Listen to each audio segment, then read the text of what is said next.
Les représentants du peuple français, constitués en Assemblée nationale, considérant que l'ignorance, l'oubli ou le mépris des droits de l'homme sont les seules causes des malheurs publics et de la corruption des gouvernements, ont résolu d'exposer dans une déclaration solennelle les droits naturels, inaliénables et sacrés de l'homme. Je vous demande de vous lever, messieurs.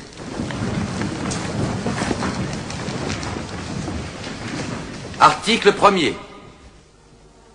Les hommes naissent et demeurent libres et égaux en droit. Les distinctions sociales ne peuvent être fondées que sur l'utilité commune.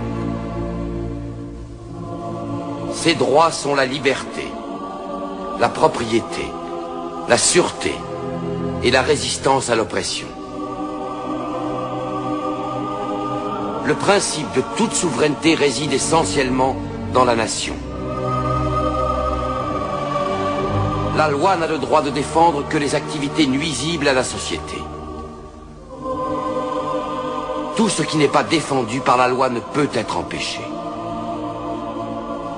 La loi est l'expression de la volonté générale.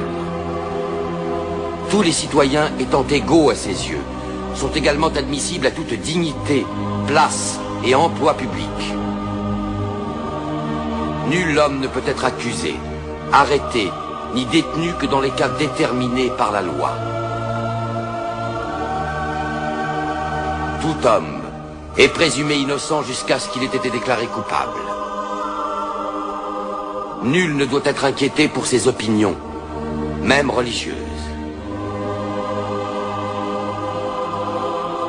La libre communication des pensées et des opinions est un des droits les plus précieux de l'homme. Tout citoyen peut donc parler, écrire, imprimer librement, sauf à répondre de l'abus de cette liberté dans les cas déterminés par la loi.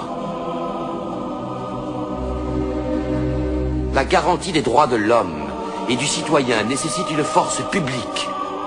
Cette force est donc constituée pour l'avantage de tous.